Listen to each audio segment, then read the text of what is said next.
Olá, hoje eu quero falar sobre lá em Ruth 1, do versículo 13 ao versículo 20. E eu quero refletir junto com vocês sobre esse versículo, é do 13 ao 20, Ruth 1, e fala exatamente da mágoa que Noemi tinha de Deus.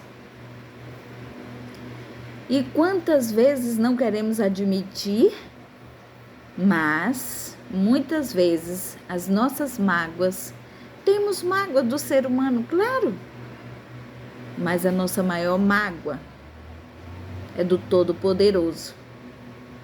Porque nós achamos, dizemos e imaginamos e pensamos que Ele podia ter feito mais. Ele podia ter me livrado mais. Ele podia ter acrescentado mais. E eu falo aqui de mágoa. Hoje eu fui muito ministrada. As pessoas mostraram uma caixinha de presente, muito linda, bem fofa, bem cheio de flores, pedrinhas, a coisa mais fofa. O nome dessa caixinha era mágoa. Por fora, linda, linda, perfeita. Qualquer pessoa que a vissem, queria. Mas dentro estava vazia do amor, do perdão. Não tinha Deus. Não havia Deus naquele local. Eu lembro na minha infância, vamos dizer assim, que já começou lá na minha infância, eu adquiri esse sentimento chamado mágoa. Eu tinha mágoa de todo mundo. Eu tinha mágoa dos meus parentes, da minha mãe, do meu pai, eu tinha mágoa das minhas irmãs, eu tinha mágoa do vento, da tempestade, eu tinha mágoa de Deus. Para resumir a história, era mágoa de Deus. E, sabe, eu recebendo essa ministração, eu lembrei que essa situação, ela não dói mais, porque o sintoma, como é que eu vou saber que eu tô com mágoa? Quando dói, tu fala no assunto, furou lá no peito. Ou então tu fica repetindo histórias. Aqui não é uma repetição, é o meu testemunho, é a transformação de vida que o Senhor está fazendo no meu caráter. Então, quando foi lá na minha infância, eu adquiri esse sentimento ruim. E eu lidei com isso anos a fio, 40 anos da minha vida. Exatamente como foi o povo no deserto. Saiu do Egito, veio para o deserto e aí murmuravam e ficaram ali, era para ser poucos dias, ficaram 40 anos. Assim foi comigo. Eu me calei e os meus ossos envelheceram. Eu me calei e coloquei tudo para dentro. Dentro de mim era como se fosse uma bomba, a ponto de explodir, com tanta mágoa, com tanto rancor.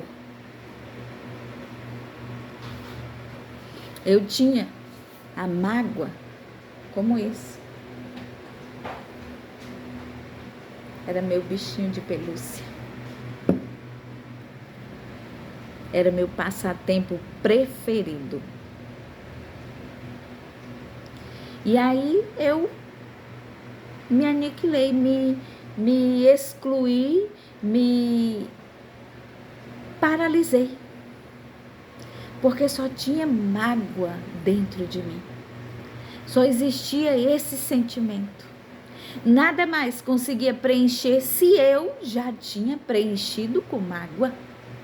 Estava tudo cheio, até a ponto, parecia que saía pelos poros de transbordante de tanta mágoa. E a mágoa, ela inicia de uma decepção com alguém. Eu tinha decepção com todo mundo. Todos me decepcionaram, todos. Inclusive Deus. Eu dizia, mas eu era inocente. E por que o Senhor não me defendeu? Quando eu o conheci, que na época eu não o conhecia, né? Então eu calei por 40 anos, sem conseguir abrir minha boca para dizer o que tinha acontecido. Até então ninguém sabia do que tinha acontecido, somente eu e Deus. E aquilo foi remoendo, ia crescendo dentro de mim como se fosse um tumor maligno. Ia me adoecendo, ia me matando por dentro. Eu era doente de todas as coisas que você pode imaginar. Eu desmaiava, eu não conseguia aprender. Eu ficava reprovada todo ano.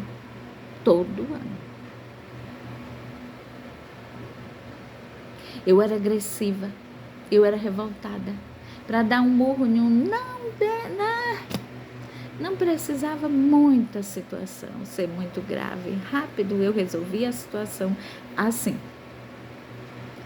Então, tudo isso veio acarretando essa situação. Todo instante acrescia mais essa situação. Eu não sabia como parar, eu não sabia como eliminar. Eu não sabia. Se eu não falava, como as pessoas iam me ajudar? Lá em Salmos, eu não lembro agora, 37, 42, não lembro exatamente. Diz assim: eu me calei e os meus ossos envelheceram. É isso. A gente adoece quando deixa, a gente se cala para o pecado. Eu ninava esse pecado da mágoa, do rancor, do ressentimento, como se fosse um bebê, um recém-nascido, um ursinho de pelúcia. Eu vivi isso 40 anos. E como eu vivi, como eu sobrevivi, o Senhor tem um plano na minha vida. O Senhor tem um plano na minha vida. E se você tem vivido um momento de mágoa, tem um motivo, não, é um motivo muito grande, é necessário. Eu tenho essa mágoa, mas porque isso foi demais, isso não dá para perdoar. Perdoe, porque pode ser que você esteja paralisado por conta das suas atitudes. Não é Deus que está te paralisando, mas você mesmo está se paralisando. Pense nisso, perdoe, reflita. Leia a palavra, Ruth, no capítulo 1, no versículo do 13 ao 20.